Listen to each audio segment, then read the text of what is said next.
Okay, welcome back to the deep dive. Everyone's trying to figure out how to get ahead, how to learn faster, better. There's just so much advice flying around. Right, it's overwhelming sometimes. Where do you even start? Exactly. So today, we're trying to cut through some of that noise.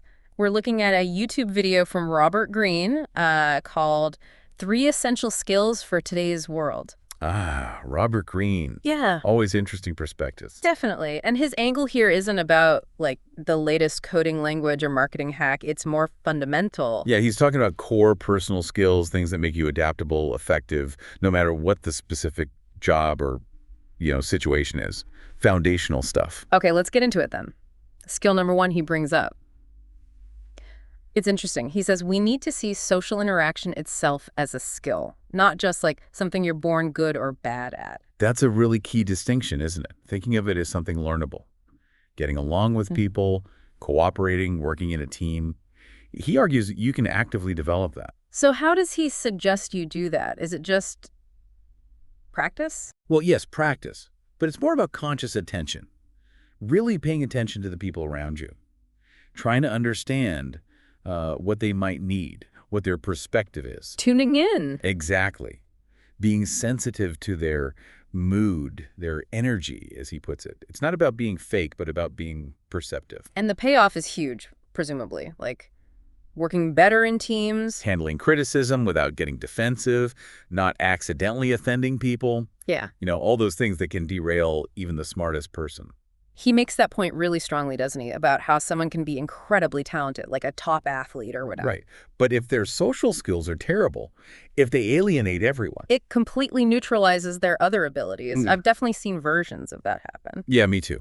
And Greene's advice is crucial here. Yeah. You got to practice this in the real world, not just online. Right. You can't really learn to read subtle cues or, navigate complex group dynamics through a screen alone. It needs that face-to-face element. To substitute for actually interacting with people. Okay, so that's social acuity as a skill. What's the second one? The second one is cultivating a genuine love of learning. Not just learning because you have to, but because you actually enjoy the process itself. This feels very relevant for, well, anyone listening to a deep dive like this. Absolutely. And Greene talks about his own experience, how he actively seeks out new things to learn, even stuff that seems totally unrelated to his writing. Like the pool story? That was great. Oh, yeah. Tell us about that. Well, he was writing, I think it was the 48 Laws of Power, which is obviously super intense work. Right. Heavy stuff. And he needed an outlet, something different, but still, like, strategic. So he decides to learn pool. Cool. Okay, random, but I can see the strategic angle. And he talks about being awful at first, just completely frustrated. But then that feeling when you start to get it. Oh, yeah, the little breakthroughs. Exactly. Making a tricky shot, learning how to put spin on the ball. He describes that excitement, the satisfaction of improvement. And didn't he mention playing against someone famous? Yeah. He actually beat 50 Cent at pool, which is just a brilliant little detail. That's amazing. But it wasn't about becoming a pro, was it? No, not at all. It was about the intrinsic joy of mastering something new, that feeling of accomplishment. And he balances it too, right? He mentions getting schooled later on. Oh, yeah. He talks about going to some pool hall in Manhattan and realizing just how much more there was to learn. Keeps it humble. Keeps it real. Which ties into his bigger point about why we learn. Right. He contrasts forcing yourself through something you hate, like, maybe you love history, but you have to take advanced math. Versus learning something because you're genuinely curious. Like, if you love French literature, then learning French isn't a chore. It's exciting. Yeah, the motivation is totally different. You engage more deeply. You probably remember it better. And that's where those aha moments often come from, right? Yeah. When you're pursuing something you actually care about, it clicks differently. So the takeaway is follow your curiosity, basically, even if it seems a bit random. Kind of, yeah. Trust that intrinsic interest. It's a powerful engine for real learning. Okay, makes sense. So we have social acuity as a skill and this love of learning. What's the third essential skill Greene identifies? The third one is patience. Patience. Wow. Okay, that feels countercultural right now. Doesn't it? He observes that, with technology giving us everything instantly, our tolerance for waiting for things taking time has probably gone down. Oh, for sure. You expect information now, answers now. A slow website is like torture. Exactly. And he contrasts that with, say, going to the library back in the day.